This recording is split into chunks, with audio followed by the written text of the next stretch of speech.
Bonjour, c'est Ursule encore. On est le 9 mars 2021. Alors je viens sur la trompette aujourd'hui encore et je viens proclamer le retour de notre Seigneur Jésus-Christ.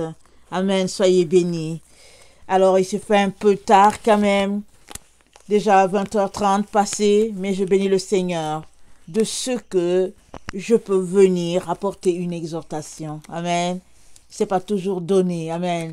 Mais chaque minute que Dieu nous accorde est un don extraordinaire, une grâce, amen, un temps encore pour pouvoir annoncer, amen, sa grâce, amen, ses bienfaits, pour pouvoir annoncer sa venue. C'est encore un temps qu'il nous accorde pour pouvoir nous préparer, amen, un temps où nous pouvons venir nous repentir et repartir à zéro, amen, parce que la repentance, c'est l'un de ces dons vraiment extraordinaires. Parce que quand la possibilité de se repentir n'est plus possible, ça devient compliqué. Amen. Et nous savons tous que à certains endroits, amen, comme dans 2 Thessaloniciens, où Dieu dit, au fait, puisque ces gens-là ont aimé le mensonge, alors il leur donne une puissance d'égarement. Alors ceux-là qui sont visités par une puissance d'égarement n'ont plus la possibilité de se repentir. C'est ça qui est dommage. Si on prend un peu le cas du roi Saül, amen, alors il a marché avec Dieu et il a fait une erreur qu'il ne devait pas faire, amen, il a offert le sacrifice à la place du prophète Samuel qui devait le faire, amen, et on a pu voir que dans sa vie, on a pu voir l'esprit d'égarement en action, amen.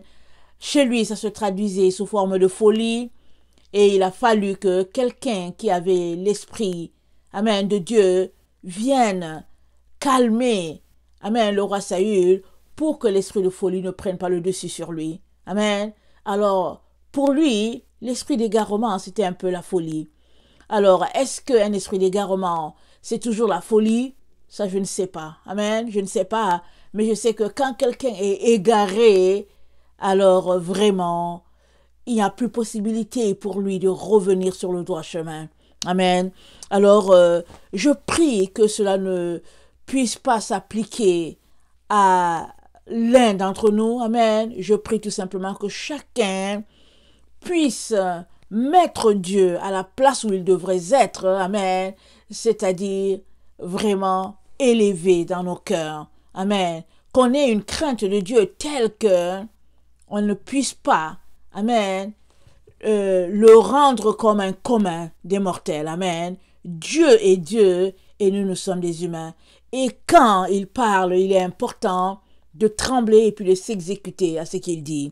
C'est très très important. Amen.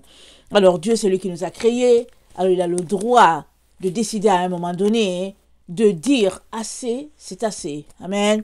Alors je prie que sa grâce puisse continuer de courir sur chacun d'entre nous et que nous aussi en retour nous puissions le lui rendre bien, c'est-à-dire que nous soyons des enfants obéissants. Amen. Soyez bénis.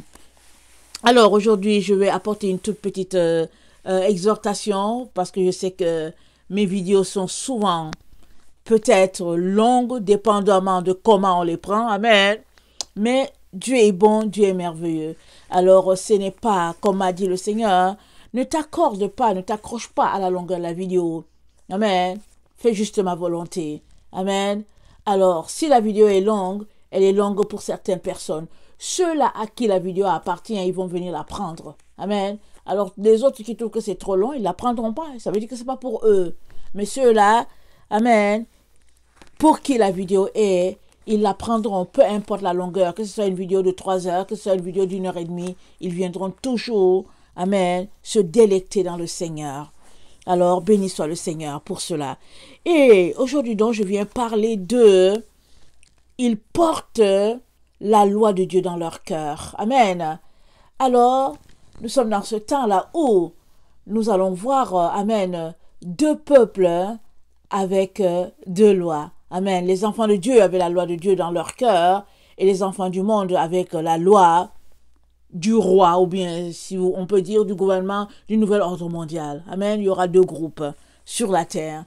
Alors, il y a certains qui trembleront à la voix du nouvel ordre mondial et puis ils justifieront et te diront que Dieu a dit d'obéir aux autorités. Et ce n'est pas compliqué de répondre à ces gens-là parce que les apôtres, les prophètes, tous ces gens-là, ils ont été chicotés parce qu'ils n'ont pas obéi à ce que les hommes ont dit, ils ont obéi à ce que Dieu disait. Et Paul, il a fini en prison parce que justement, il ne voulait pas arrêter de parler de Jésus.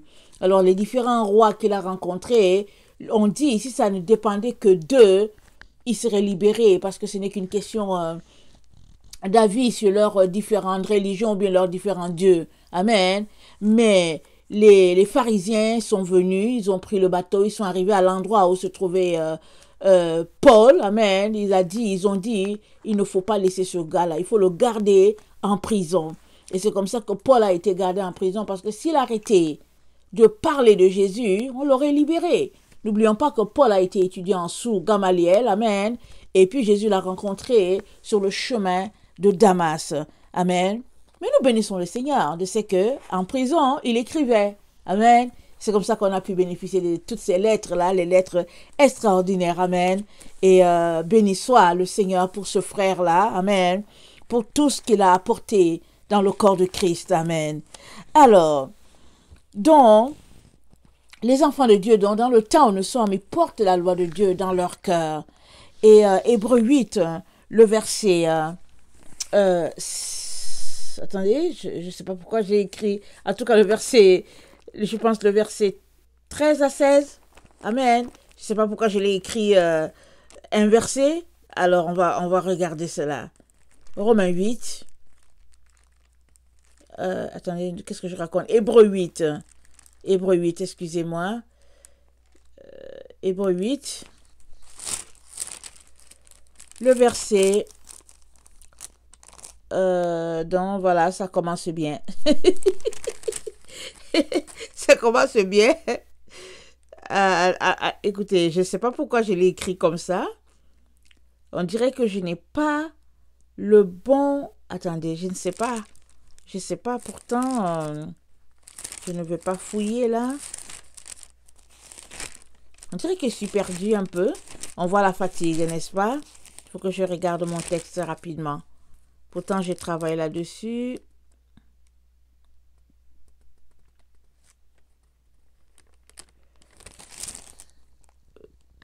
Attendez. Ah, c'est ça. Je l'ai trouvé. Je ne sais pas pourquoi j'ai écrit 16, mais c'est 10. Amen. Alors, Hébreux 8.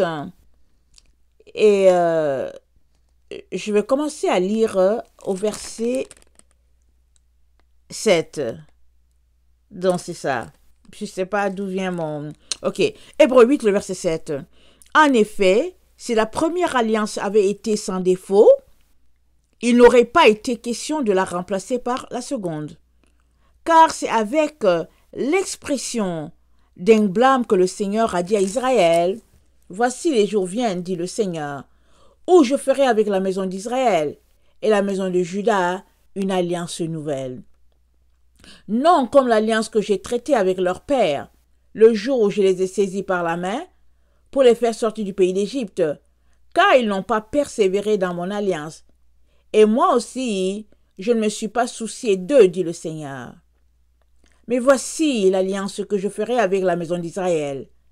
Après ces jours-là, dit le Seigneur, je mettrai mes lois dans leur esprit. Je les écrirai dans leur cœur, et je serai leur Dieu, et ils seront mon peuple. Aucun n'enseignera plus son concitoyen, ni aucun son frère en disant, connais le Seigneur, car tous me connaîtront, depuis le plus petit jusqu'au plus grand d'entre eux, parce que je pardonnerai leurs iniquités et que je ne me souviendrai plus de leurs péchés. En disant une alliance nouvelle, il a déclaré la première ancienne. Il a déclaré la première ancienne. Or, ce qui est ancien, ce qui a vieilli, est près de disparaître. Amen. Alors, Dieu dit qu'il va inscrire sa loi, amen, dans nos cœurs, dans notre esprit et dans notre cœur. Donc, je viens parler juste de deux mots. Inscrire la loi de Dieu dans notre esprit et il l'écrira sur notre cœur. On va s'arrêter juste sur ces deux de versets-là. Alors, pour voir qu'est-ce que le Seigneur est en train de nous dire ici. Amen. Alors, je suis allée taper dans la concordance grecque. Alors, le mot, il dit le mot esprit et puis aussi le mot cœur. Mais avant cela, j'aimerais savoir, est-ce que tu as la loi de Dieu dans ton esprit ou dans ton cœur? L'as-tu? Ou bien l'as-tu juste au niveau de ton intellect? Parce que tout ce qui est juste au niveau de l'intellect est l'être morte. Amen. Ce n'est que la chair, parce que l'intellect, ça raisonne. Et avec le raisonnement, on tue toute semence que Dieu met en nous. Parce que pour que la semence de Dieu puisse prendre racine, pousser et devenir un arbre, c'est par la foi. Amen, que ça se passe. Ce n'est pas par le raisonnement. Alors, quand Dieu dit qu'il inscrira sa loi dans notre esprit, il est en train de dire que il va nous baptiser de sa compréhension de la parole. Il est en train de nous dire que dans notre esprit, amen, dans notre intelligence, amen, il y aura, amen, son empreinte, sa parole. Et cette parole-là, en nous, ou bien dans notre esprit, sera telle que nous serons allumés, nous aurons du discernement, nous aurons la lumière. Parce que chaque parole de Dieu, amen, est une lumière. Chaque parole.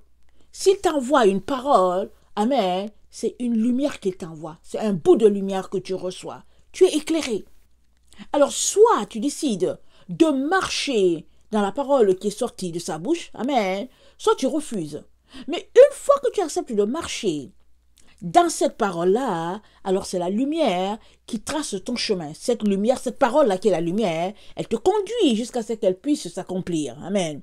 Alors si tu refuses, donc voilà, tu demeures dans tes ténèbres et même tu augmentes tes ténèbres parce que Dieu a envoyé sa parole, c'est-à-dire sa lumière en ta direction, et tu as refusé. Amen. Alors, nous devons donc comprendre que nous qui nous réclamons enfants de Dieu, nous sommes appelés à marcher d'une certaine manière. Alors, à force d'obéir à chaque lumière que Dieu t'envoie, tu deviens un être de lumière. Tu deviens environné de lumière parce qu'à chaque fois qu'il t'a envoyé une de ses pensées, qui n'est autre que lumière, tu as obéi, tu es allé dans son sens et puis finalement tu es devenu un être de lumière. Comprenons-le comme ça. Alors Dieu dit, dans les temps où nous sommes, il inscrira sa parole dans notre esprit. Alors quand je suis allé regarder dans la concordance grecque, j'ai vu que c'était le nombre 1, 2, 7, 1. Amen. Et ça parle d'intelligence, mais pas l'intelligence humaine. Pas l'intelligence qui est affiliée au raisonnement. Amen. Parce que les gens qui raisonnent, ils vont te dire, oh non, je ne crois pas. Ils vont essayer de démontrer. Mais la parole de Dieu, ça ne se démontre pas. Ça s'accepte. On accepte la parole et on dit au Seigneur, Seigneur, comment la mettre en pratique? Seigneur, aide-moi à la mettre en pratique. On ne se met pas là à la décortiquer en disant que non, mais ici ça c'est pas ça, et puis ici là c'est ça, et puis non, la parole de Dieu ne se décortique pas. Elle s'accepte tout simplement. Elle se consomme. On la mange. Comme Jésus a dit, il a dit l'homme ne vivra pas de pain seulement, mais de toute parole qui sortit de la bouche de Dieu. Alors si la parole est sortie de la bouche de Dieu et qu'elle doit arriver dans ta bouche, tu ne te mets pas à la disséquer comme quand les gens mangent un morceau de poisson et puis finalement ils se rendent compte qu'il y a une arête dans le poisson qu'ils sont en train de manger, mais le poisson il est dans la bouche et puis étant dans la bouche ils essaient de jongler de toutes sortes de manières pour faire sortir l'arête sans qu'ils perdent leur poisson. Amen. Ce n'est pas comme ça la parole de Dieu. La parole de Dieu, une fois qu'elle vient à toi, c'est que tu la prends et tu dis Seigneur, comment je fais, Seigneur? Aide-moi, viens à mon secours. Donne-moi d'abord de la comprendre. Et puis, une fois qu'on la comprend, Seigneur, aide-moi à la mettre en pratique. Et ce n'est que comme ça que tu vas grandir dans cette lumière-là. Et cette lumière-là va produire une autre lumière. Mais si la parole de Dieu vient à toi et que tu la rejettes et que tu la refuses, non seulement tu traces tu aplanis les sentiers des ténèbres en avant de toi, mais ça va produire aussi des ténèbres. Amen. Parce que ce que le Seigneur attend de chacun d'entre nous, c'est que notre arbre puisse grandir. Amen. Alors chaque parole, comme je l'ai dit, c'est un bout de lumière qui nous parvient. Et la lumière, une fois sémée, amen, elle produit, elle devient un arbre. Et puis l'arbre, une fois qu'il est là, qu'il a grandi, il doit produire du fruit. Amen. Tout ce qui sort de la bouche de Dieu produit du fruit. Amen. Et si nous avons reçu une parole et qu'elle n'a pas produit de fruit, alors allons-y questionner notre attitude. Ne questionnons pas Dieu, parce que chaque parole qui sort de la bouche de Dieu, elle accomplit ce pourquoi elle a été envoyée. Et nous, comme on vient de le dire, chaque parole qui est sortie de la bouche de Dieu, c'est de la lumière. C'est un bout de lumière qui est sorti. Amen. Et un bout de lumière, quand une parole sort et que c'est un bout de lumière, ce bout de lumière peut vraiment faire exploser tout notre univers, parce que c'est sorti de la bouche du créateur de l'univers. Rappelons-nous, il a dit que la lumière soit. Et la lumière fut. Il ne s'est pas levé pour dire, bon, écoutez, on va cultiver la lumière, donnez-moi une houe, une machette et tout. Non, non. De sa bouche, il a déclaré, il a dit que la lumière soit. Et la lumière fut. Alors, l'énergie qu'il y a juste dans cette parole-là, amen, a fait concevoir le monde dans lequel nous sommes. Il suffit de s'arrêter. Et quand on s'arrête et qu'on pense à la grandeur de ce Dieu-là, on est obligé de dire, Seigneur, éloigne-toi de moi, je suis un pécheur. Amen. Alors, Proverbe 5, le verset 1 à 5, nous renvoie un peu, amen, dans la méditation de cette parole-là qui dit que Dieu dit qu'il inscrit sa parole dans notre esprit. Amen. C'est là qu'il la met, et on vient de voir que dans notre esprit, c'est notre intelligence, amen, ou bien, disons, c'est l'intelligence et la sagesse que Dieu a mis en nous, disons-le comme ça. Amen. Alors, il inscrit sa parole dans notre esprit, et notre esprit, ça fait référence à l'intelligence, ça fait référence à la sagesse, amen, et ça fait référence au discernement, à le fait d'être allumé, amen, le fait d'être très, comment on appelle ça, alerte, voilà, très alerte aux choses de Dieu. C'est ça, l'intelligence dont Dieu parle. Et puis les enfants de lumière, ils ont cette parole-là en eux, en leur esprit, plantée là dans leur esprit. Tu peux venir leur parler et puis, sans comprendre pourquoi, ils vont dire, moi j'ai l'impression que cette personne-là est en train de mentir. Ou bien tu vas leur parler et puis ils vont se rendre compte, non, non, cette parole-là, ça va pas. Et ça, c'est parce que Dieu a planté sa lumière en ce type de personnes-là, en ces personnes-là qui sont ses enfants. Amen. Alors, Proverbe 5 nous dit ceci, « Mon fils, sois attentif à ma sagesse, prête l'oreille à mon intelligence, afin que tu conserves la réflexion et que tes lèvres gardent la connaissance, car les lèvres de l'étrangère distillent le miel, et son palais est plus doux que l'huile, mais à la fin elle est amère comme l'absinthe.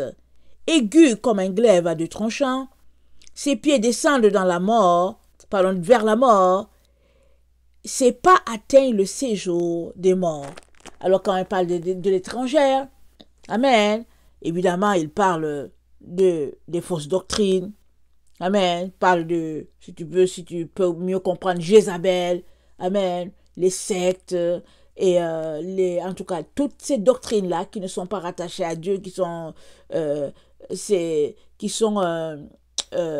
de l'abomination aux yeux de Dieu. Amen. Alors, Dieu nous dit, par la bouche du roi Salomon, il dit, mon fils, sois attentif à ma sagesse, prête l'oreille à mon intelligence. Il y a la sagesse du monde, il y a la sagesse divine. Il y a l'intelligence du monde, il y a l'intelligence divine. Et ici, Dieu nous dit que ses enfants, amen, marchent avec son intelligence. Ils sont alertes, ils ont le discernement, ils ont la lumière. Alors, est-ce que c'est ton cas, toi qui m'écoutes? Est-ce que c'est ton cas? Alors, sachant que on n'a jamais assez de lumière, ou bien assez d'intelligence, ou bien assez de sagesse. Non, non, non, on n'en a pas. C'est pas que on a marché, on est arrivé que, bon, ok, moi j'ai la sagesse qu'il me faut, je n'en ai plus besoin. Non. chaque jour dans la présence de Dieu nous donne un peu plus de sagesse, un peu plus d'intelligence chaque jour. Et nous sommes donc appelés à développer ce trait-là, cet attribut-là de Dieu, l'intelligence, la sagesse, pour devenir comme lui. Parce que nous avons été créés à son image et nous sommes transformés de gloire en gloire et il nous revient donc de pouvoir travailler de manière à ce que cette pensée qu'il a mis en nous, dans notre esprit, puisse devenir une pensée, amen, qui va germer et puis aussi s'étendre dans la vie d'autres personnes. Amen.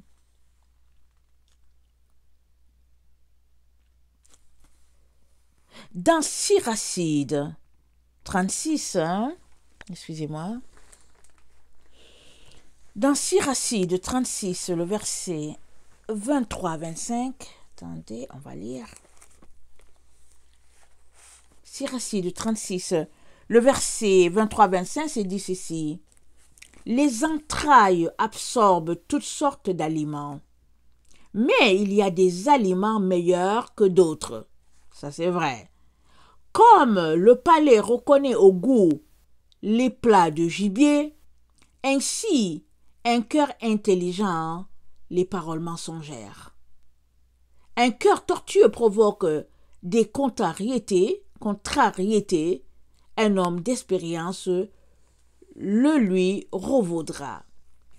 Alors, ici, amen, Siracide nous dit que le palais, tout comme le palais reconnaît le goût du gibier, un cœur intelligent reconnaît les mensonges.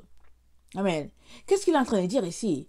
Il est en train de dire que si tu veux être intelligent, selon Dieu, comme Dieu le comprend, il est important que tu laisses de côté le mensonge, la fausseté.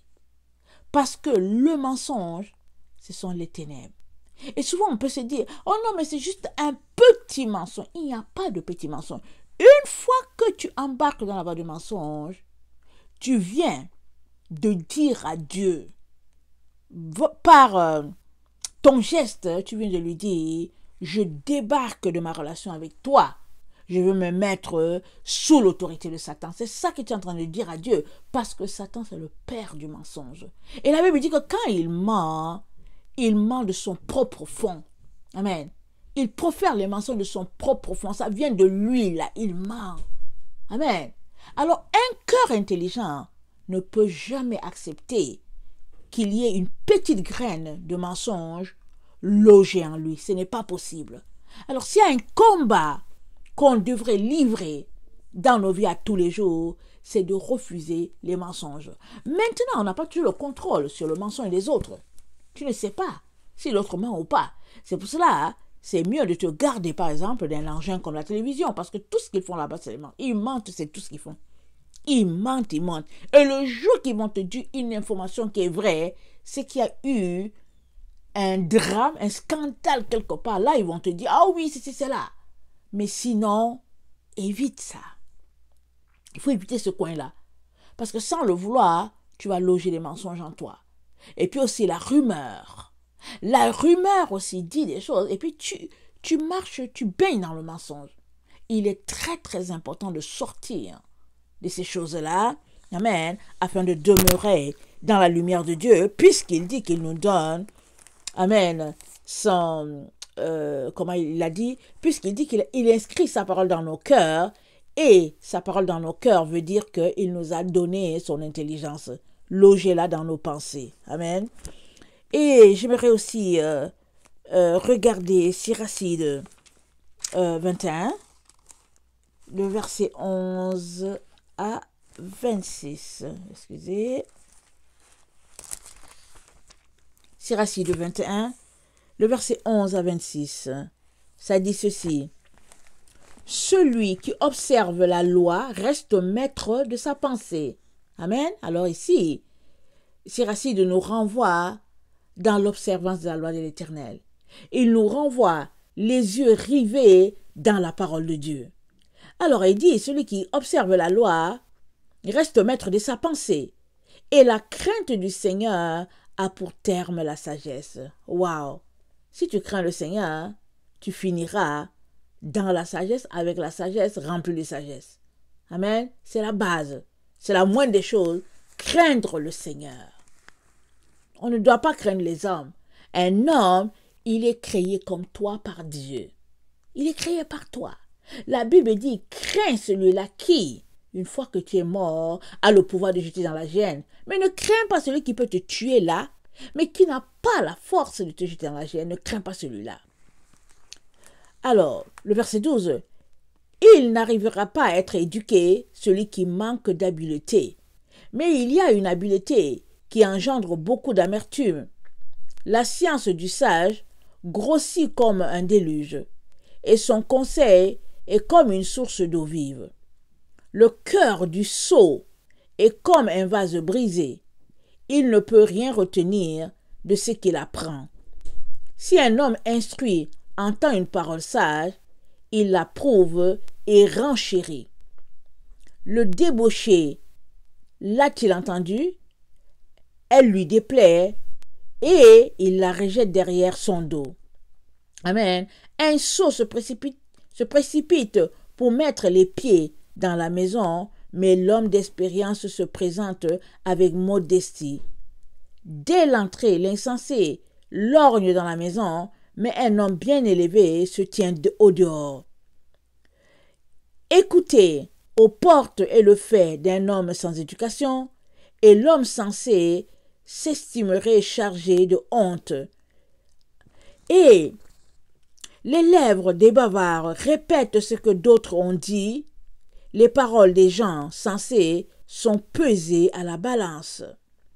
Dans la bouche des sots se trouve leur cœur. Dans le cœur des sages se trouve leur bouche. Wow! Dans la bouche des sots se trouve leur cœur. Dans le cœur des sages se trouve leur bouche. Amen. Alors Dieu a mis, amen, sa pensée, sa lumière dans notre intelligence. Et c'est difficile de dissocier intelligence et sagesse. Amen. C'est difficile parce que l'un a besoin de l'autre. Ils fonctionnent ensemble. Amen. Mais ce qu'on doit comprendre, c'est que c'est une affaire de choix.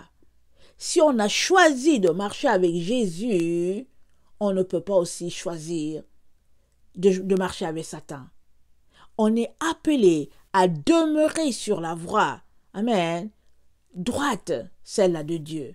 Et là, sur cette voie-là, là, en nous, en notre personne, amen, il laisse tomber les gouttes, amen, de sa sagesse, de son intelligence, de sa lumière. Il laisse tomber, amen. Il nous donne le reflet, amen, de sa gloire à tous les jours.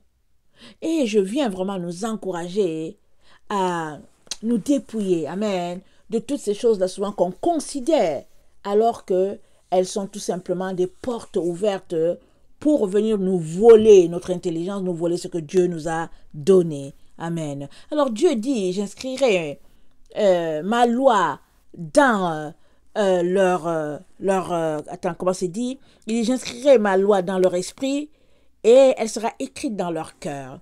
Alors on a vu, qu'est-ce que ça veut dire inscrire la loi? Inscrire la loi attendez, qu'est-ce que ça veut dire? Que Dieu inscrive sa loi dans notre esprit. Et puis maintenant, on va regarder qu'est-ce que ça veut dire que sa loi soit écrite dans notre cœur. Alors, où se trouve le cœur? Parce que souvent, on peut se dire, mais attendez, les deux ne sont-ils pas pareils? Mais on vient de voir que quand Dieu parle d'esprit, il parle d'intelligence, il parle de sagesse. Amen. Et quand il parle de cœur, amen, il vient toucher autre chose. Et allons-y lire. Alors, j'avais dit que dans esprit, c'était le nombre 1, 2, 7, 1 dans la concordance grecque. Et ici, le mot cœur, c'est le nombre 2, 5, 8, 8. Amen. Et c'est le centre de notre vie spirituelle. Quand Dieu parle d'écrire sa loi dans notre cœur, au fait, il est en train de dire que dans tout notre être, amen, il a écrit sa parole. Il l'a mis, amen, dans notre ADN. Dans chaque cellule de notre être, il a inscrit sa parole. Amen. Déjà, nous avons été créés à son image. J'ai déjà fait une vidéo avec Yod, He, Vav, He. Amen. Comment Dieu est inscrit dans notre ADN. Amen. C'est pourquoi on est créé à son image. Et puis c'est ça que Satan veut enlever. Amen. Mais là, quand Dieu dit qu'il a inscrit, quand il a écrit sa loi dans notre cœur, amen, il nous l'a donné, comme on a vu avec le Yod, He, Vav, He. Mais maintenant, qu'est-ce que toi tu fais pour garder cela? Parce que si tu ne le gardes pas, il y a quelqu'un qui travaille d'arrache-pied à tous les jours pour détruire ce que tu as. Voilà pourquoi toi et moi sommes appelés à veiller. Amen. Afin que le destructeur ne vienne pas nous voler ce que Dieu nous a donné. Amen. Allons-y lire le proverbe 4 qu'on connaît tous, plus ou moins. Amen. On connaît ce proverbe-là. Et ça dit ceci. Je vais lire à partir du verset 20. « Mon fils, sois attentif à mes paroles. Prête l'oreille à mes discours, qu'ils ne s'éloignent pas de tes yeux. Garde-les dans le fond de ton cœur. Car c'est la vie pour ceux qui les trouvent. C'est la santé pour tout leur corps. » Si tu gardes la parole de Dieu, ça dit que c'est la santé de tout ton corps. Il n'y a pas un endroit qui ne soit pas sain. Tout ton corps, y compris tes cheveux, tout cela, ce n'est que santé. Si tu gardes la loi de Dieu dans ton cœur. Il dit, le verset 23, « Garde ton cœur plus que toute autre chose, car c'est de lui que viennent les sources de la vie. » Amen. Alors, si tu es appelé à garder ton cœur plus que tout, amen, et que là se trouvent les sources de la vie, ça veut dire que tu es aussi appelé. Garder ton cœur, c'est éloigner tout ce qui est mal. C'est ça que ça veut dire. Alors, si tu gardes ton cœur, ça veut dire que tu es aux aguets. Tu veilles. Tu t'assures que rien de souillé ne vienne loger dans ton cœur. Amen. Et à partir de ce moment-là, tu te retrouves tout simplement à faire des choix très judicieux pour que ce cœur-là ne puisse être infecté. Amen. Alors, c'est ça que Dieu est en train de dire. Il dit qu'il a écrit sa loi. Il l'a écrit dans notre cœur. C'est un fait. C'est déjà fait. Et maintenant que c'est fait, toi et moi sommes appelés à veiller, à garder ce cœur-là. Amen. C'est notre vie spirituelle, à garder notre vie spirituelle, afin que l'ennemi de nos âmes ne vienne pas y s'aimer un mauvais grain. Amen. Alors, excusez, il faut que je regarde mes notes. 1 Pierre 1, le verset... attendez, je pense que c'est le verset 22. 1 Pierre 1, le verset 22 nous dit ceci.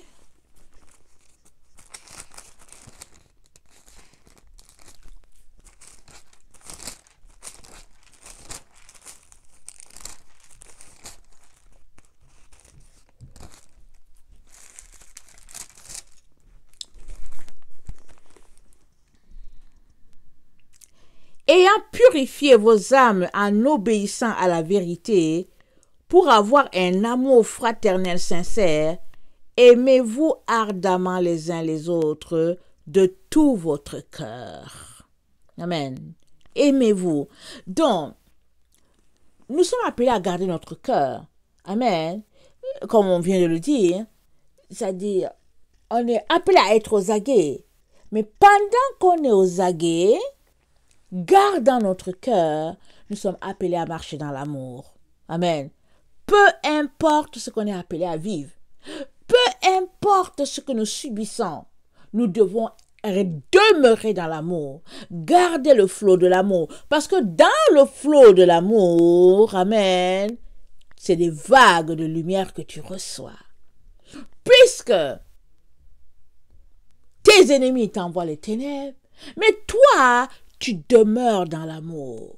Amen. Tu demeures dans l'amour et ça veut dire que tu répands des vagues de lumière du côté de ceux-là qui te combattent. Amen.